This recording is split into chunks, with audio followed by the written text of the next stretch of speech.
Dying hurts significantly less than you'd expect. It's the betrayal that actually burns. They threw me away because of a whisper in their heads. Not a spoken lie, but the fake heiress's inner voice broadcast straight into my family's minds. They thought they were hearing the pure, unfiltered thoughts of an absolute angel, and it got me killed. But I just woke up on the rug where the nightmare started. And this time, I have the admin rights to her precious little internal monologue. Let the panic begin. My cheek was pressed hard against coarse wool. The scent of synthetic lemon polish and stale copper flooded my nostrils, sharp and suffocating. I dragged a breath in and my lungs stuttered. They worked. They actually worked. There was no blood filling my throat, no shattered ribs puncturing the tissue. I squeezed my eyes shut, expecting the sterile, blinding lights of the hospital or the cold slab of the morgue, but there was only the muted, yellowish glow of the estate's drawing room. I was alive. My fingers twitched, digging into the intricate floral pattern of the Persian rug. The fibers felt real.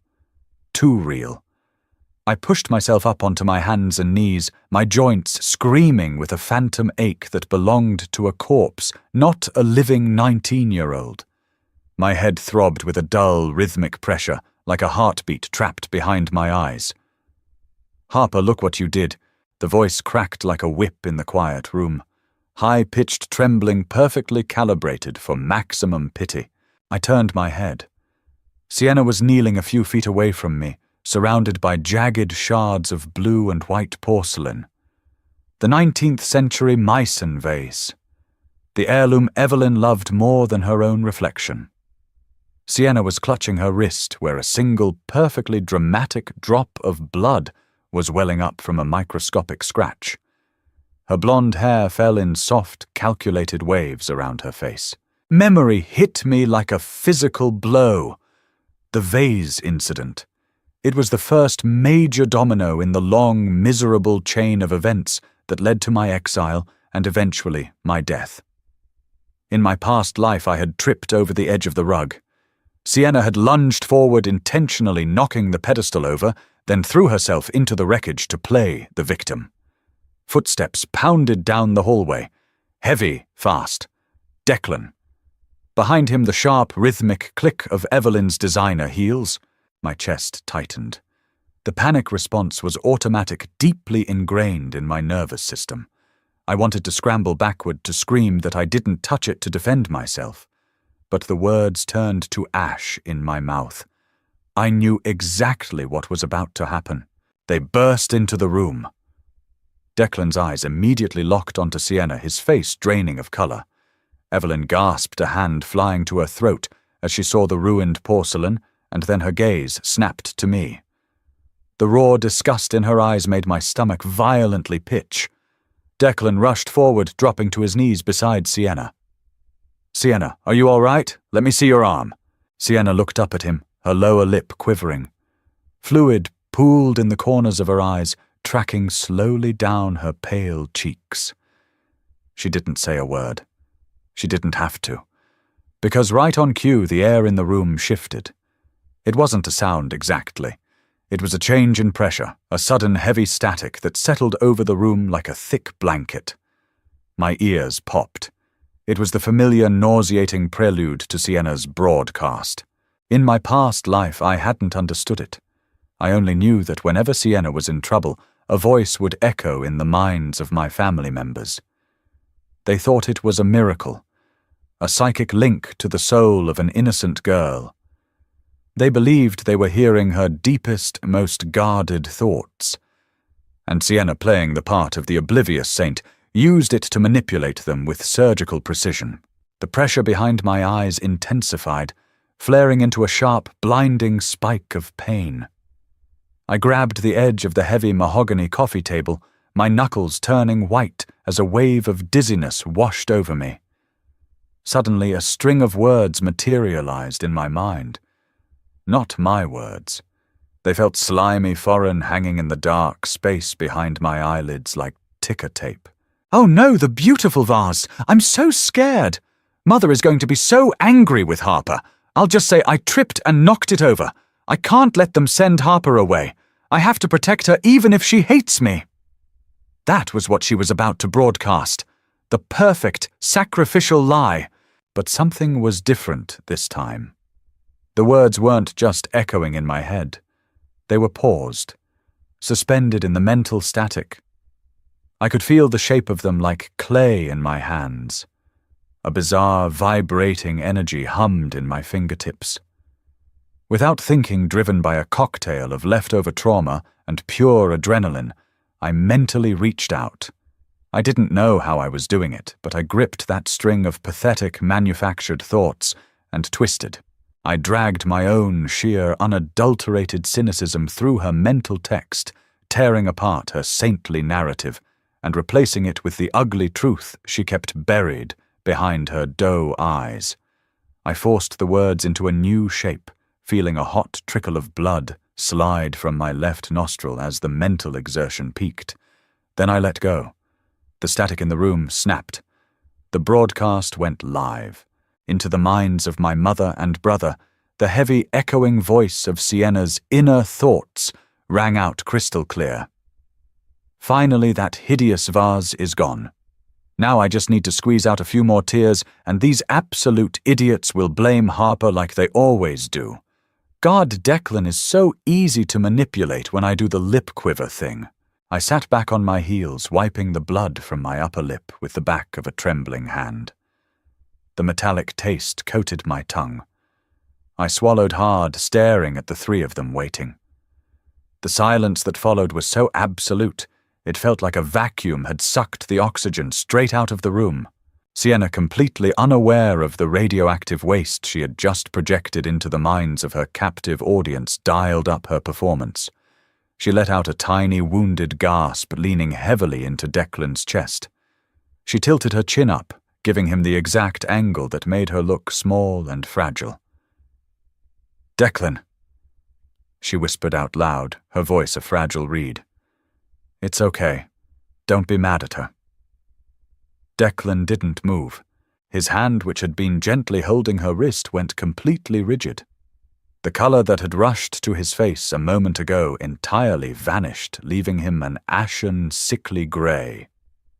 He was staring at Sienna, but his eyes were unfocused, as if he were trying to comprehend a language he had never heard before. Behind them, Evelyn stood frozen. Her expensive leather purse slipped from her fingers, hitting the floorboards with a dull, heavy thud. The sound was deafening in the quiet room.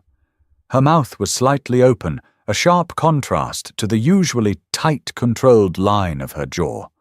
She looked from Sienna to me and then back to Sienna. My heart hammered against my ribs like a trapped bird. My hands were shaking so violently I had to press them flat against my thighs to hide the tremors. I was covered in a cold sweat, the physical toll of hacking into whatever psychic frequency connected this family, leaving me nauseous and weak. But beneath the physical sickness, a tiny, dark ember of satisfaction flared to life. Sienna frowned, a flicker of genuine confusion breaking through her carefully constructed mask of sorrow. She had expected Declan to immediately pull her into a tight hug, to turn around and scream at me for being a careless monster. She had expected Evelyn to rush over to coddle her, to call the staff to clean up the mess, while banishing me to my room. Instead, Declan slowly, deliberately pulled his hands away from her. "Declan!" Sienna asked, her voice faltering slightly. The lip quiver was still there, but it looked less cute and more frantic now. "Are you okay? The scratch doesn't hurt that much, really." She was doubling down. The pressure behind my eyes flared again. The heavy static returned, settling over the room. She was preparing another broadcast. She thought her first one hadn't worked, that the connection was weak, or that they just needed a stronger dose of her manufactured martyrdom. I closed my eyes, leaning my head back against the sofa. The ticker tape appeared in the dark space of my mind once more. Why aren't they hugging me? What is wrong with them today?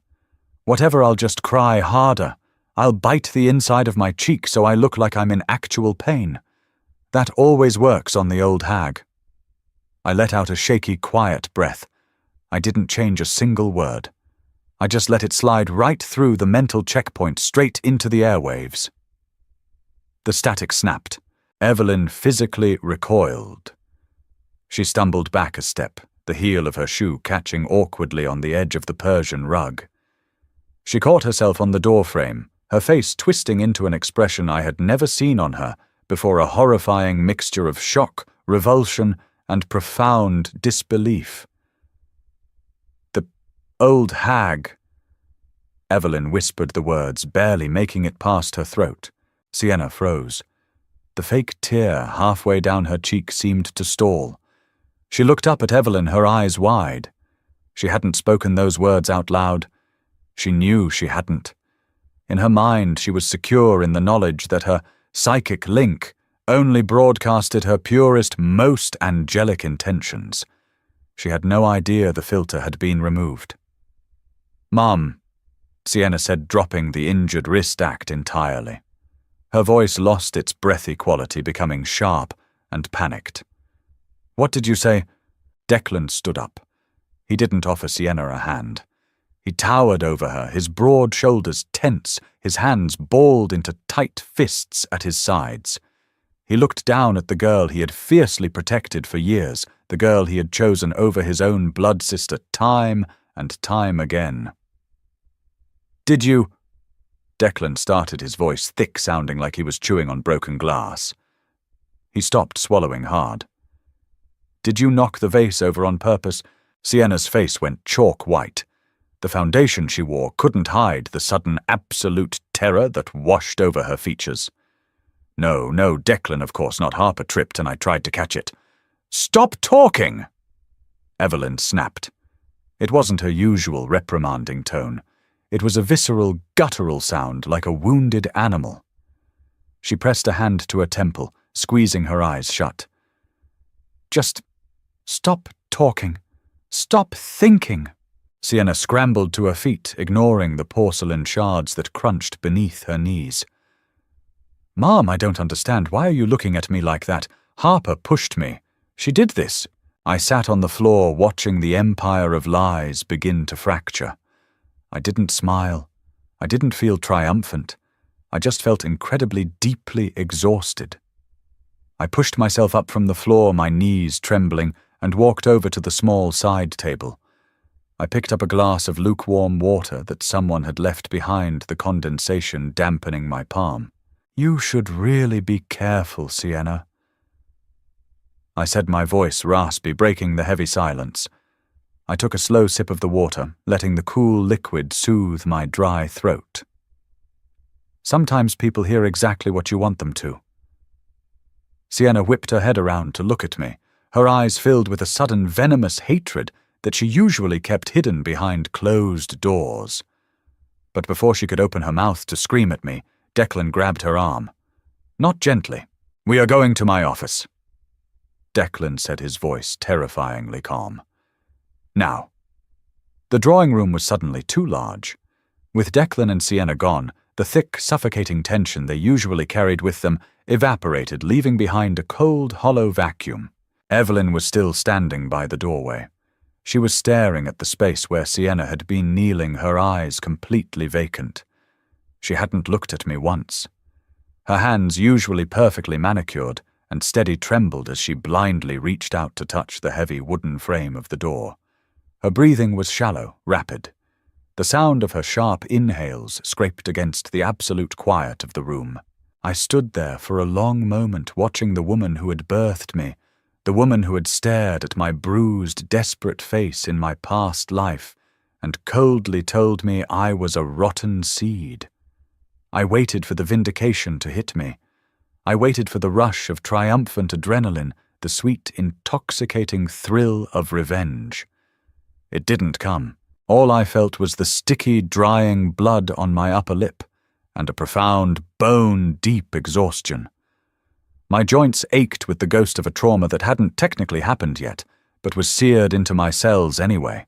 I turned away from her. The friction of my cheap, worn-out sneakers against the Persian rug sounded loud, almost offensive in the silence. I didn't say a word as I walked past her, heading for the grand staircase. She flinched slightly as I passed, pulling her shoulders in as if my proximity might burn her, but she didn't speak. She just kept staring at the broken blue and white porcelain scattered on the floor. The walk up the stairs felt like wading through wet cement. The mahogany banister was cold under my palm, smelling faintly of beeswax and old money, the scent of a home I had never actually been allowed to live in. Down the hall, the heavy oak door to Declan's home office was shut tight, but even through the solid wood I could hear the muffled, frantic cadence of Sienna's voice. She was talking fast, her pitch rising and falling in desperate waves. Declan wasn't shouting. He wasn't saying anything at all, which for a man who used his booming voice like a blunt instrument was infinitely more terrifying. I reached my bedroom at the end of the hall. It was the smallest room on the second floor, positioned perfectly over the kitchen, so it was always a few degrees too hot in the summer and reeked of grease. I pushed the door open, stepped inside, and locked it behind me. The click of the deadbolt sliding into place was the most comforting sound I had heard all day. I walked straight to the small attached bathroom and gripped the edges of the porcelain sink. I leaned forward, staring at the 19-year-old girl in the mirror. I looked like hell. My skin was a sickly translucent grey, the dark bags under my eyes stark against the pallor. The streak of blood running from my left nostril had dried into a dark, rusty crust. I turned on the cold tap. The water sputtered, then flowed, freezing and sharp. I cupped my hands, bringing the water to my face, scrubbing away the blood and the lingering scent of synthetic lemon polish. I grabbed a rough towel and pressed it into my eyes, holding it there until the dull throbbing in my skull subsided to a manageable ache. Just as I lowered the towel, the air pressure in the small bathroom shifted. My ears popped a sharp physical crack that made me wince. The hairs on my arms stood on end. The heavy, nauseating static rolled into the confined space, thick and suffocating. Sienna. She was trying again. She was in Declan's office, backed into a corner, and she was panicking. When Sienna panicked, she relied on her safety net. She relied on the voice of an angel to bail her out. I closed my eyes, gripping the edges of the sink so hard my fingernails dug into the corking. The dark space behind my eyelids instantly populated with that slimy ticker tape text. Declan is scaring me. Why won't he just hold me? I need to hyperventilate. If I pretend I can't breathe, he'll have to stop looking at me like I'm a stranger. I just need him to carry me to bed. I'll tell him the shock of Harper's cruelty gave me an asthma attack. The sheer calculated sociopathy of it made my stomach turn. In my past life, this exact broadcast would have worked flawlessly. Declan would have burst out of that office carrying a limp, gasping Sienna, screaming for the staff to call an ambulance, while Evelyn slapped me across the face for nearly killing her fragile daughter. Not this time. The buzzing in my fingertips returned a hot electric hum. I pushed back against the nausea reaching into the mental static. It felt heavier this time, thicker, as if Sienna's desperation was giving the broadcast more weight. I grabbed the string of words, feeling the greasy texture of her lie, and I squeezed. I didn't change the whole thing. I just stripped away the angelic filter, leaving the raw, ugly intent completely bare, and then I amplified the volume. He's just staring at me. God, he's so dense. If I fake a panic attack right now, will he finally stop asking questions? I'm going to force myself to wheeze. He always falls for the sick little sister routine. Just choke a little, Sienna, come on. I released the grip. The static snapped violently, sending a shockwave of pain through my temples. A fresh drop of hot blood slid from my nose, splashing onto the white porcelain of the sink, with a stark red drip. Less than 2 seconds later, a muffled crash echoed from down the hall. It sounded like a heavy chair being thrown against a wall. Then Declan's voice. Not calm anymore. It was a raw, animalistic roar of pure, unfiltered rage. Get out! I looked at my bloodshot eyes in the mirror, wiping my lip with the back of my hand. The house was finally waking up. Dinner was a nightmare wrapped in fine linen. The dining room smelled intensely of roasted garlic rosemary and seared lamb, a rich, heavy aroma that completely clashed with the sour, decaying atmosphere hovering over the table. The crystal chandelier overhead cast sharp, unforgiving shadows across the mahogany surface. I sat in my usual chair at the far end of the table, near the swinging door to the kitchen. Usually this spot made me feel like an afterthought, a piece of unwanted furniture pushed to the periphery. Tonight, it gave me a perfect, unobstructed view of the wreckage. Evelyn sat at the head of the table. She hadn't changed out of her daytime clothes, which was entirely unprecedented. Her silk blouse was deeply wrinkled, and she was holding a heavy crystal tumbler of gin. No tonic, no lime, just clear, burning liquor. She was staring at her empty china plate, her jaw clenched so tight the muscles pulsed beneath her skin. Declan was seated across from her, looking like he had aged a decade in a single afternoon. His tie was gone, his collar unbuttoned, and his hair was a chaotic mess of dark strands where he had repeatedly run his hands through it. He was cutting his lamb into aggressively small uniform cubes, the serrated edge of his knife screeching against the fine china. The sound was unbearable, setting my teeth on edge, but no one asked him to stop. Sienna was directly across from me. She looked absolutely terrified. Her eyes were bloodshot, the skin around them puffy and raw from genuine tears. She hadn't bothered to reapply her makeup. She was holding her fork in a white-knuckled grip, suspended inches above her untouched food. She looked like a bomb disposal technician trying to decide which wire to cut, acutely aware that one wrong move would blow the entire room back to the Stone Age. She was afraid to think. I could see the immense physical effort it was taking her to suppress her inner monologue. She was biting the inside of her cheek, her eyes darting frantically between Declan and Evelyn, trying to read the room without projecting a single thought into the atmosphere. It was a fascinating, pathetic display of self-preservation. I took a slow bite of asparagus, the crisp snap of the vegetable echoing loudly in the silent room. Declan stopped cutting his meat. Evelyn took a slow, deliberate swallow of her gin. Sienna flinched. The lamb is good. I said, my voice conversational, perfectly flat. No one answered. Sienna swallowed hard, putting her fork down with trembling fingers.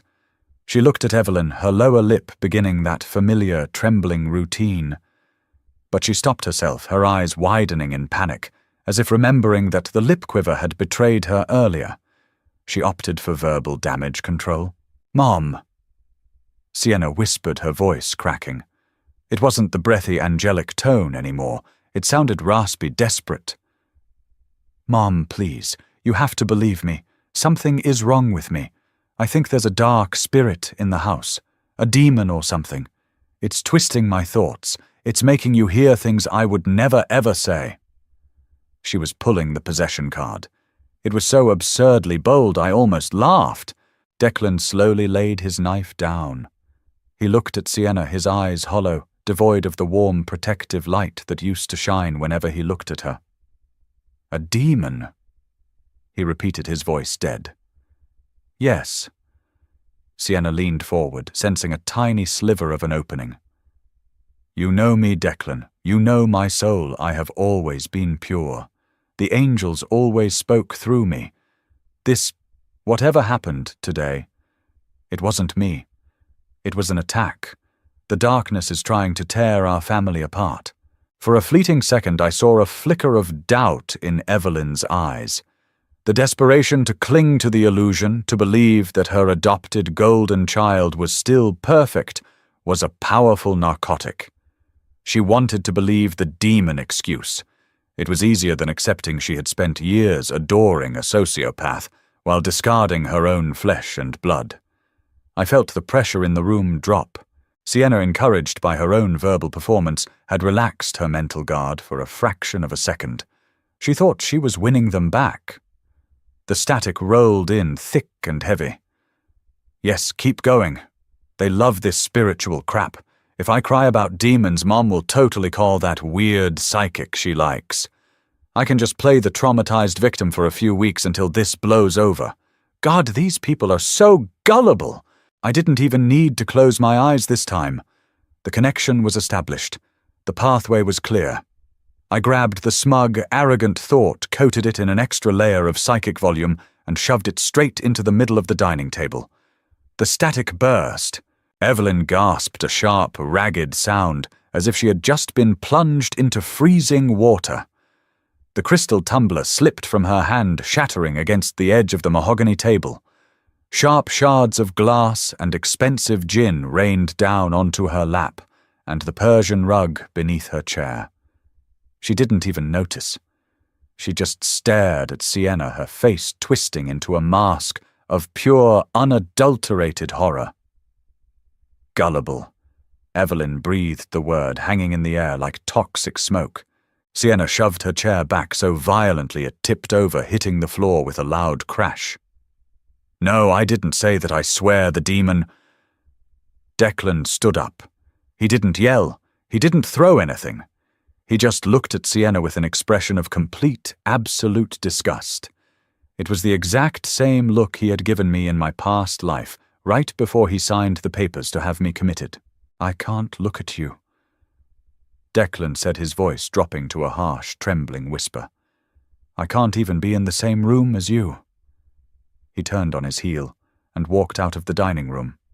A moment later, the heavy oak front door slammed shut, shaking the walls of the house. Sienna stood frozen, her chest heaving, staring at the empty doorway. Then slowly she turned her head to look at me. The panic in her eyes was gone, replaced by a dark, feral realization. I picked up my water glass, took a sip, and held her gaze over the rim. Demons are tricky, I said quietly. They really know how to find your true voice. Morning arrived with the dull, relentless throb of a hangover. Though I hadn't touched a drop of alcohol, I woke up with my face pressed into the thin, starchy pillowcase of my bed. The back of my neck was stiff, and a sharp, pulsing pain sat directly behind my left eye. When I dragged myself to the bathroom mirror, the physical toll of yesterday's mental hacking was painted clearly across my face. The capillaries in my left eye had burst, leaving a jagged web of bright red over the white sclera. I looked like I had gone a few rounds in a boxing ring. I turned the faucet on, letting the water run until it was ice cold, and splashed it over my face. The shock of the temperature grounded me, pulling me back from the lingering claustrophobic memories of my past death. Downstairs, the house was operating under a heavy, unnatural silence. As I walked into the kitchen, the scent of strong, bitter espresso and heavy bleach hit me. The cleaning staff was actively scrubbing the dining room rug where Evelyn had dropped her gin glass the night before. They worked with their heads down, completely mute, avoiding my gaze entirely. They knew the hierarchy of this house. When the foundation cracked, the safest place was out of sight. Evelyn was sitting in the sunroom. The glass walls offered a perfect view of the manicured gardens, but she wasn't looking at the imported roses. She was staring blankly at the marble table in front of her. She wore a pristine cream-colored silk robe, her hair impeccably styled, but the illusion of control was shattered by the slight rhythmic tremor in her hands. She was holding a cup of espresso, but the liquid was entirely stagnant. She hadn't taken a single sip. Declan hadn't come home. His spot in the driveway remained empty. I walked past the sunroom without a word, heading towards the front foyer. Just as my hand brushed the heavy brass handle of the front door, the crunch of gravel under heavy, expensive tires echoed from the circular driveway. A sleek, charcoal-grey Aston Martin pulled to an aggressive stop. My chest tightened, a phantom ache blooming just beneath my sternum. The door opened, and Cole stepped out. Cole Bennett, the heir to the Bennett shipping empire, the golden boy with the sharp jawline, the easy, arrogant smile, and the bespoke cashmere coats. In my past life, he was my fiancé. We had been promised to each other since we were teenagers. He was the one bright spot in my miserable, isolated existence, until Sienna decided that whatever was mine, she fundamentally deserved more. She had used her angelic broadcasts to convince Cole that I was abusive, unstable, and deeply jealous of her. It took her exactly 3 months to break a 5-year relationship. When they dragged me away to the facility, Cole had stood on this exact porch, his arm wrapped tightly around Sienna's waist, looking at me with an expression of profound pity and absolute disgust.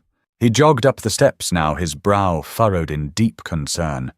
He didn't even notice me standing in the shadows of the foyer. "Sienna," he called out, pushing the heavy oak door open. "Sienna, are you okay?"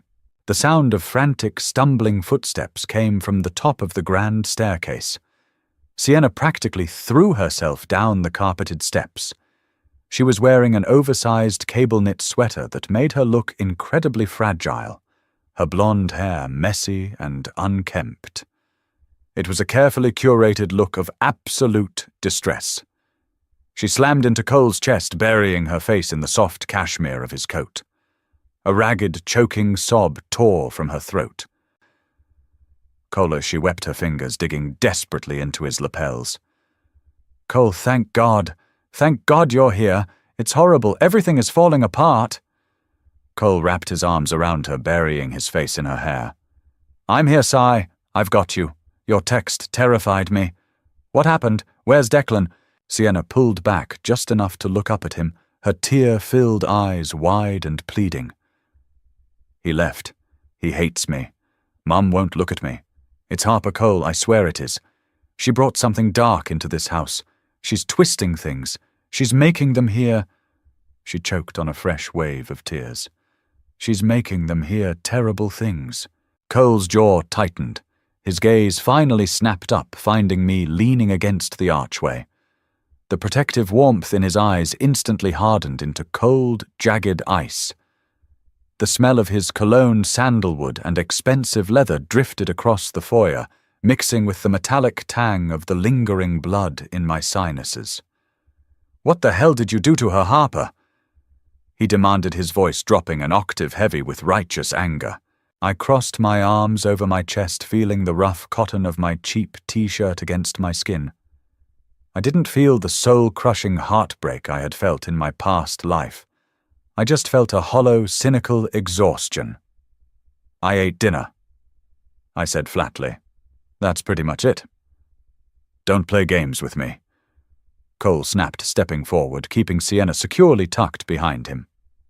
"Sienna told me what you've been doing, tripping her, breaking your mother's things, trying to frame her. You're sick, Harper." Sienna buried her face back into his chest, her shoulders shaking with silent, dramatic sobs. But beneath the performance, I felt the air pressure in the foyer begin to drop. The heavy, suffocating static rolled over the marble floors. My ears popped. Sienna was terrified. Declan was gone. Evelyn was broken. Cole was her last remaining lifeline to the status and protection she craved. She needed to anchor him completely. She needed to use the voice of the angel to cement his loyalty and ensure he wouldn't listen to the rumors that were undoubtedly going to spread through their social circle. The ticker tape text materialized in the dark space of my mind. The headache behind my left eye flared into a blinding white-hot spike, but I gritted my teeth and reached into the static anyway. "I am so scared. Thank God for Cole's pure heart. I love him so much with every fiber of my being. I just want to be safe in his arms forever. He is my protector. I have to stay strong for him even when Harper tries to destroy us." It was sickeningly sweet. A perfectly constructed fairy tale designed to stroke his massive ego. I gripped the mental threads. My nose started to bleed again, a slow, hot trickle making its way down my philtrum. I wiped it away with the back of my hand, smearing the crimson across my cheek.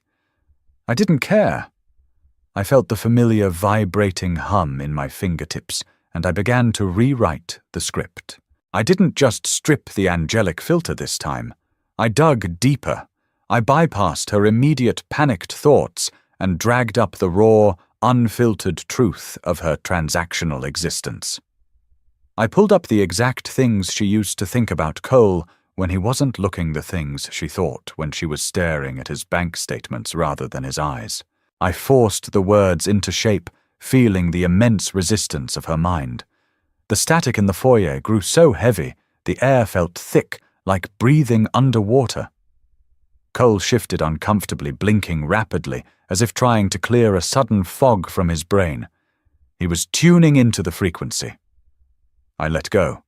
The static violently snapped. The psychic recoil hit me like a physical punch to the chest. I stumbled back a step, catching myself on the edge of a mahogany console table. I tasted copper and salt. Into the dead silence of the grand foyer, Sienna's true inner voice echoed loud and agonizingly clear inside Cole's mind. God, he smells like cheap aftershave and desperation today. Just hug me and tell me you'll buy me a ring so I have an excuse to move out of this miserable house. He's so utterly boring, but his trust fund is the only thing keeping me from actually having to tolerate his wet, pathetic kisses. Just a few more tears and the idiot is mine. Cole completely froze. The protective, fiercely angry posture he had taken just seconds before shattered like thin ice. His hands, which had been gently rubbing Sienna's back, stopped dead. He didn't pull away immediately. He just stood there, paralyzed as the horrific, venomous words echoed against the inside of his skull. Sienna oblivious to the fact that her mental safety net had just transformed into a guillotine pressed closer to him.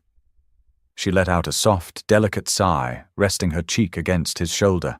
"I feel so much better when you're here," she whispered aloud, her voice thick with manufactured emotion. Cole's breathing stopped.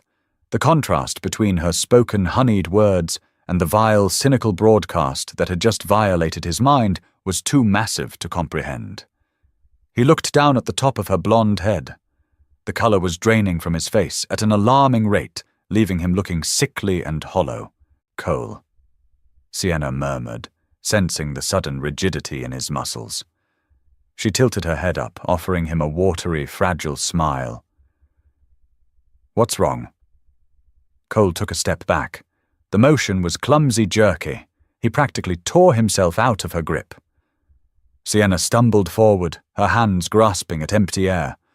"Cole," he looked at her as if she had just morphed into a venomous snake right in front of him. His chest was heaving. He reached a hand up, pressing it against his temple, his eyes wide and panicked. He looked from Sienna to me and then back to Sienna. "What?" Cole stammered, his voice devoid of its usual smooth confidence. It cracked high and terrified. "What did you just say?" Sienna's face crumpled in genuine confusion. The fragile victim act faltered. "I just said I feel better when you're here. Cole, you're scaring me." "No," Cole breathed, taking another heavy step backward towards the heavy oak door. "Not that. The other thing. About the ring. About—" He swallowed hard, looking physically nauseated. "My kisses." Sienna's eyes widened so far I could see the whites all the way around her irises. The blood rushed out of her face, leaving her a chalky, absolute white. Her lips parted, but no sound came out. She knew. She knew exactly what had just happened, but her brain couldn't process the reality of it. The failsafe had failed again. "Cole, I didn't say anything!" She shrieked, her voice losing all its melodic quality, becoming shrill and grating. "I swear, it's the demon, it's Harper. She's doing something to our heads. You have to believe me." She lunged forward, trying to grab his hand. Cole slapped her hands away. It was a sharp, reflexive motion driven by pure revulsion. The loud smack of skin against skin echoed sharply in the foyer. Sienna gasped, clutching her wrist to her chest, her mouth hanging open in shock. Cole had never raised a hand to her. He had never even raised his voice at her. He had treated her like spun glass from the moment they met. "Don't touch me," Cole said, his voice a low, vibrating hum of absolute disgust. He looked at her, truly looked at her, and the blind devotion in his eyes was completely gone. In its place was the bitter, humiliating realization of a man who had just discovered he was nothing but a mark. "You think I'm an idiot?" Cole whispered the words, dripping with venom. You think I'm just a trust fund? No, Cole, please. Sienna was sobbing now, heavy, ugly tears streaming down her face. She fell to her knees on the marble floor, completely abandoning her pride. It wasn't me, it's a lie. Cole didn't even look down at her. He turned his gaze to me. He took in my bloodshot eye, the smeared blood on my cheek, the exhausted slump of my shoulders. He didn't understand the mechanics of what was happening, but he wasn't stupid enough to ignore the pattern. He didn't apologize to me. The pride of a Bennett wouldn't allow that. But the shame radiating off him was palpable. Without another word, Cole turned around, yanked the heavy oak door open, and walked out. The heavy door clicked shut behind him, sealing the house in its suffocating silence once more. A few seconds later, the Aston Martin roared to life, the tires squealing in panic against the gravel as he sped away from the estate. Sienna remained on her knees in the center of the foyer. She wasn't crying anymore. The dramatic sobs had abruptly stopped. She stared at the closed door, her chest heaving, her hands trembling violently. She slowly turned her head. Her gaze locked onto mine. The mask was completely gone. There was no sadness, no fragile vulnerability, no angelic innocence. There was only a cold, feral hatred staring back at me. It was the face of a cornered animal realizing the trap had permanently snapped shut. I leaned my head back against the wall, reaching into my pocket for a crumpled tissue. I dabbed the fresh blood from my upper lip, never breaking eye contact with her. Looks like the demon struck again. I rasped, my voice barely above a whisper. You're running out of believers, Sienna. Sienna didn't get up immediately.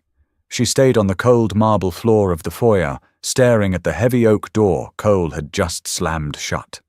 For a long, agonizing minute, the only sound in the house was the ragged, uneven pulling of her breath. Then the performance ended. It wasn't a gradual fade. It was a violent, structural collapse. Her shoulders dropped. The delicate, trembling curve of her spine straightened into a rigid, hostile line. When she finally pushed herself up off the floor, her joints popped in the quiet space. She wiped the back of her hand across her wet cheeks, smearing expensive foundation and mascara into dark, muddy streaks. She didn't look like a tragic, abandoned angel anymore. She looked feral. She turned to face me. The distance between us was only 10 feet, but the air felt heavy, choked with the smell of stale air conditioning and the sharp metallic tang of my own blood. How are you doing it? She asked. Her voice was entirely different. The breathy, high-pitched vocal fry she used to sound innocent and small was completely gone. This voice was flat, nasal, and dripping with venom. It was the voice she used when we were alone behind closed doors, right before she dug her nails into my arm and threatened to tell Evelyn I had tried to push her down the stairs. I peeled myself off the wall, my legs trembling slightly. My cheap sneakers squeaked against the polished marble. Doing what Sienna, the voices, the interference.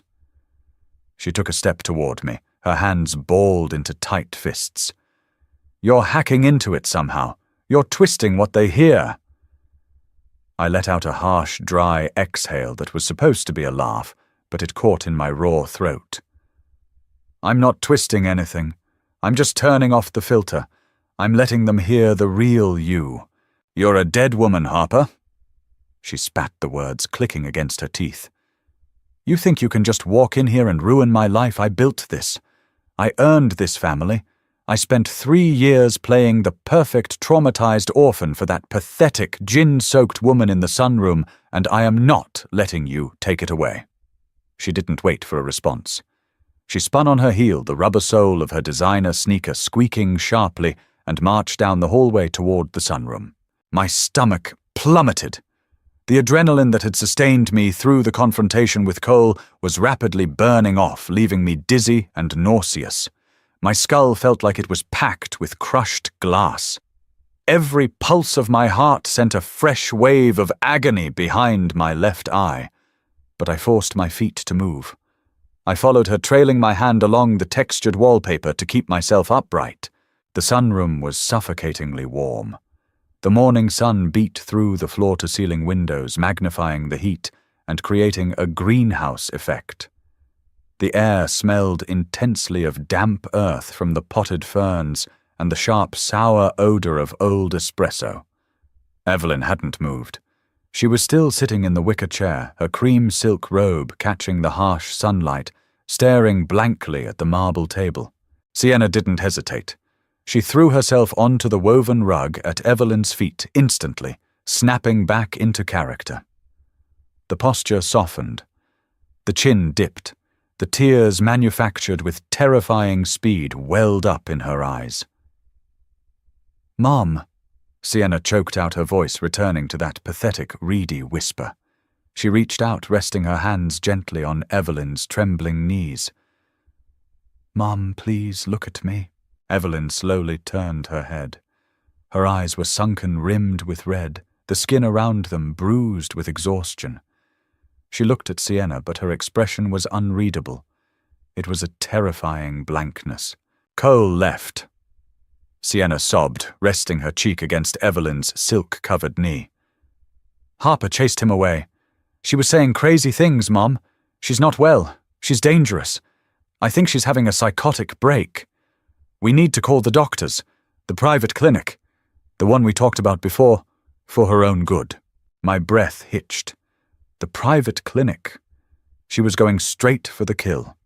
In my past life, that was the facility they dragged me off to. The place with the padded walls and the heavy chemical sedatives that turned my brain to mush before my heart eventually just gave out. Evelyn stared down at the top of Sienna's head. Her hands remained limp in her lap. She didn't stroke Sienna's hair. She didn't offer a word of comfort. Sienna felt the coldness. She panicked. The atmosphere in the humid sunroom shifted, the air pressure dropping so fast my ears popped with a painful crack.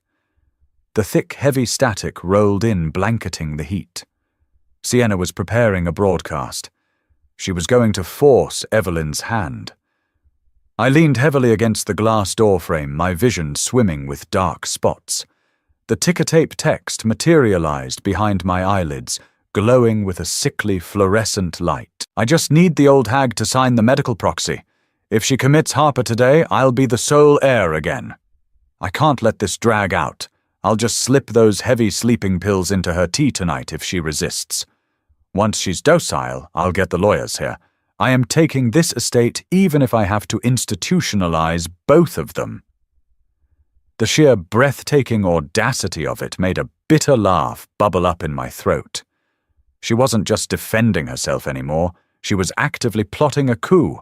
I didn't have much energy left. The buzzing in my fingertips was weak, feeling more like the dying battery of a cheap toy than a surge of psychic electricity. But I didn't need to change much. I just needed to tear away the protective layer of her saintly persona and let the raw, predatory greed bleed through. I dug my nails into my palms, grinding my teeth against the blinding pain in my head, and I grabbed her thoughts. I stripped the filter. I cranked the volume until the mental static practically shrieked in my own ears. Then I let it fly. The static snapped violently in the humid air of the sunroom. Evelyn physically jolted as if a live wire had been pressed directly against her spine. The blank, hollow look in her eyes shattered, instantly replaced by a wide, staring terror. She didn't gasp. She didn't scream. The air just seemed to completely leave her lungs in a silent, violent rush. Sienna, still clutching Evelyn's knees, kept her face buried in the silk robe, completely unaware of the mental grenade she had just detonated. "I just want our family to be safe, Mom," Sienna whispered aloud, her physical voice shaking with perfectly acted sorrow. "I'll take care of you. I promise." The contrast was grotesque. The sweet, dutiful promise hanging in the physical air, while the vicious, calculated threat of drugging and institutionalizing Evelyn echoed heavily inside the older woman's skull. Evelyn looked down at Sienna. The silence stretched tight and fragile as piano wire. I watched Evelyn's hands. The rhythmic tremor she had carried all morning suddenly stopped. Her fingers curled inward, the knuckles turning a stark, bloodless white. "Safe," Evelyn repeated. Her voice was unrecognizable. It wasn't the sharp, authoritative tone of a matriarch, nor the broken whisper of a victim. It was a raspy, hollow croak. Sienna looked up, her expression a mask of pure, angelic concern. "Yes, Mom. From Harper. We have to protect ourselves." Evelyn's right hand moved. It was a blur of motion, shocking in its suddenness. The slap echoed through the sunroom like a gunshot. It wasn't a gentle reprimand. It was a heavy, full-bodied strike, fueled by absolute betrayal and pure survival instinct. The base of Evelyn's palm connected with Sienna's cheekbone with a sickening crack. The force of the blow threw Sienna backward. Her hands ripped away from Evelyn's knees, her body twisting awkwardly as she fell. She crashed hard against the edge of the marble table. The heavy, cold cup of old espresso teetered, tipped, and shattered across the tiled floor, sending a spray of dark, bitter liquid and ceramic shrapnel everywhere. Sienna hit the floor with a heavy thud, sliding in the puddle of coffee. For a second, nobody breathed. The smell of the spilled espresso mixed with the metallic scent of blood, heavy and pungent. Sienna touched her cheek. A bright, angry red welt was already rising against her pale skin. She looked up at Evelyn, her eyes wide, the mask slipping away to reveal the terrified feral creature underneath. She opened her mouth, but no sound came out. Sleeping pills. Evelyn whispered, her entire body shaking violently now. She stood up, her cream robe pooling around her ankles, avoiding the broken ceramic. She looked down at the girl she had treated like royalty for 3 years. "You were going to drug me." Sienna's panic spiked into pure, unadulterated hysteria. The realization that her inner voice had betrayed her again, and this time with her most damning secret, broke whatever shred of sanity she had left. "No!" Sienna shrieked, scrambling backward like a crab, her hand slipping in the cold coffee. "She's lying. Harper is making you hear things. It's her. It's all her." Evelyn stepped forward, her expensive slippers crunching over the broken espresso cup.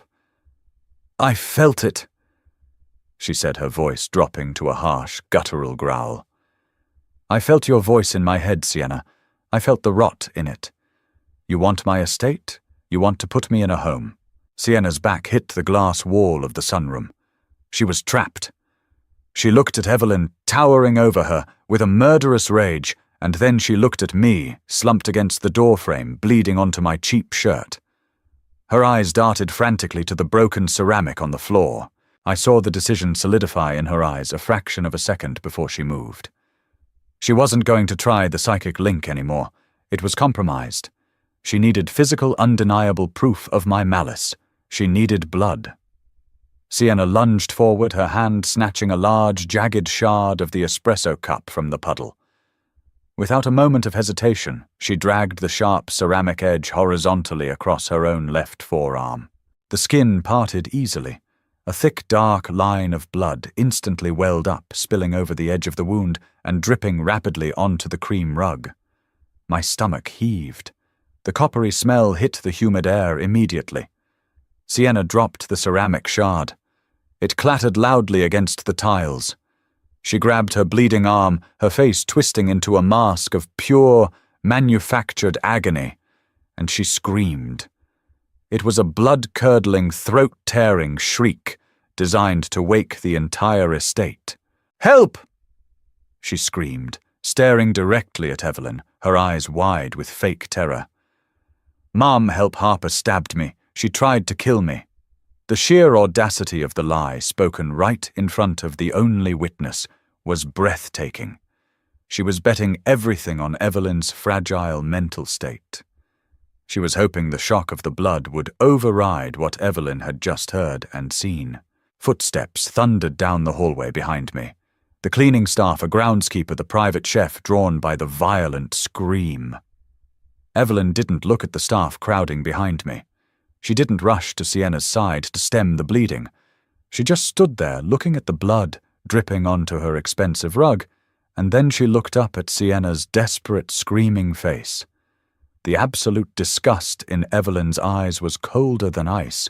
"I watched you do it," Evelyn said, her voice cutting through Sienna's screams with absolute, terrifying clarity. Sienna's screaming abruptly stopped. She sat in the puddle of coffee and her own blood, the silence in the sunroom, suddenly heavier than the heat. I couldn't hold myself up anymore. The adrenaline completely crashed, leaving a hollow, agonizing void. My knees buckled. I slid down the door frame, the rough wood snagging on my t-shirt until I hit the floor. The world tilted sideways, the harsh morning sunlight blurring into a blinding white haze.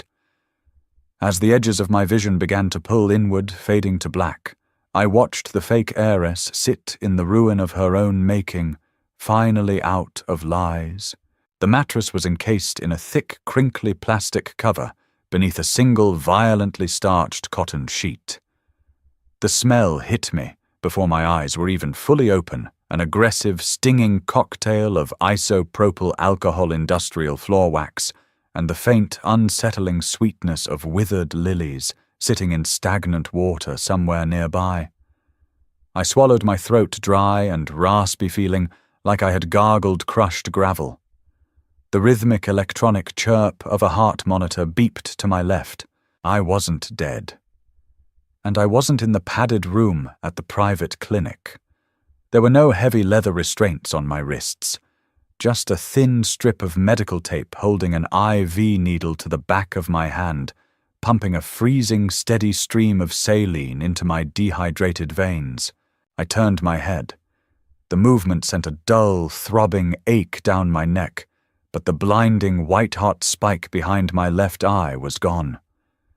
The heavy, nauseating static that had choked the air in the estate for 2 days was completely absent. My mind was just quiet. The oppressive psychic hum of Sienna's manufactured halo had finally short-circuited. A shadow moved in the corner of the room. The cheap vinyl of a visitor's chair groaned under a sudden shift in weight. Declan sat there, his elbows resting heavily on his knees, his face buried in his hands.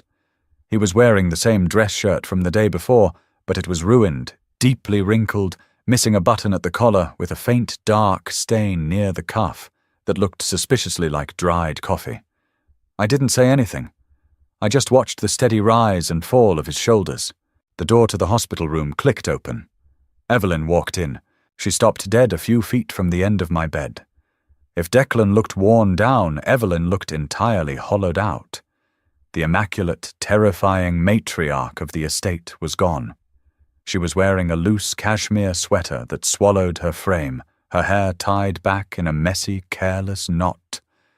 She looked at me, her eyes red-rimmed and swollen, carrying the heavy, sagging weight of a woman who had just watched her entire, carefully curated reality disintegrate into ash. "You're awake," Evelyn said. Her voice was raspy, stripped of its usual sharp authority. I didn't answer. I looked down at the plastic tubing of my IV, watching a single clear drop of fluid travel down the line. Declan lifted his head. He didn't stand up. He looked at me with an expression so heavily laden with guilt it practically suffocated the room. "She's gone." Declan said, his voice thick, like he was fighting a severe head cold. The paramedics took her. The police were there. She wouldn't stop screaming. About demons, about voices in the walls. She fought the orderlies when they tried to bandage her arm. She kept scratching at the wound, trying to make it bleed more so they would believe her. The irony was a bitter metallic taste on the back of my tongue. Sienna had spent 3 years building an elaborate psychic cage to trap me in a psychiatric ward, only to lock herself inside it the moment the door swung open. "Where did they take her?" I asked, my voice flat, devoid of any real curiosity. "St. Jude's," Evelyn whispered, stepping closer to the bed, her fingers nervously twisting a tissue into shreds. A 72-hour involuntary hold, the doctor said. He said she's suffering from a severe persecutory delusion. A break from reality. Evelyn slowly reached out her trembling hand, hovering inches above the blanket covering my leg. She wanted to touch me. She wanted the physical contact, the maternal grace that absolved her of her sins. I saw the desperate, pathetic need in her eyes. I shifted my leg away, pulling the blanket tight against my hip. Evelyn flinched as if I had struck her. Her hand dropped back to her side, clutching the shredded tissue. "Harper." Evelyn started a wet, choking sound catching in her throat. "Harper, I didn't know. I swear to you, I thought I was hearing an angel. I thought she was pure. The things I allowed to happen to you, the things I did to you, you chose her." I interrupted, my voice perfectly level. The lack of emotion in the room was chilling, but I couldn't fake a warmth I didn't possess. "Every single time you chose the easy lie over the ugly truth. You liked the way she made you feel. You liked playing the savior to a broken, perfect victim. It fed your ego." Declan flinched, squeezing his eyes shut. "Harper, please. We were manipulated. We were played. So was I," I said, looking at him, feeling the cold exhaustion settle deep into my bones. "But when I told you I was innocent, you called me a monster. When she literally sliced her own arm open, Mom just stood there and watched. You only believe the truth when the lie becomes physically impossible to stomach." The room fell into a suffocating silence. Only the steady beep of the monitor marked the passing seconds. There was no grand reconciliation to be had. I wasn't going to cry, and I wasn't going to forgive them. The trauma of my past life, the memory of dying alone and despised because of their willful ignorance, was a permanent, ugly scar on my soul. Surviving this time didn't erase the fact that they had been perfectly willing to throw me away. I reached up with my free hand and pressed the call button pinned to the pillow. "What are you doing?" Declan asked, finally standing up, his brow furrowed in panic. "I'm discharging myself," I said, keeping my eyes fixed on the blank television screen mounted on the opposite wall. "I'll pack my things from the house this afternoon. I want to check for the trust fund Dad left me. The one you held back because Sienna said I couldn't be trusted with money. Have the lawyers draw it up today." "Harper, no!" Evelyn begged, fresh tears spilling over her lashes, tracking through the deep lines around her mouth. "You can't leave. This is your home. We can fix this. We can be a family." I finally turned to look at her. I took in her devastated face, the ruin of her pride, the absolute crushing regret that would haunt her for the rest of her life. It wasn't triumph I felt. It was just an overwhelming, absolute emptiness. "We were never a family, Evelyn," I said quietly, the use of her first name a deliberate severing cut. "You just rented a daughter for a few years, and the lease is up." The nurse walked in, her rubber-soled shoes squeaking against the linoleum, completely oblivious to the empire that had just permanently burned to the ground inside, room 412. I looked back down at my hands. The psychic static was gone forever. The only voice inside my head now was my own, and for the first time in 2 lifetimes it was enough. And that is how you dismantle a fake heiress. Harper didn't just beat Sienna at her own game, she absolutely shattered the entire board. Sometimes the best revenge isn't a screaming match, it's just letting the toxic people expose their own rot to the world. If you loved the dark, grounded reality of this revenge story, and felt the intense satisfaction of Harper walking away from that toxic family on her own terms, smash that like button, let me know in the comments below. Do you think Evelyn and Declan got what they deserved, or was Harper too cold at the end? Share this video with someone who loves a cynical, smart protagonist, and don't forget to subscribe for more intense psychological storytelling.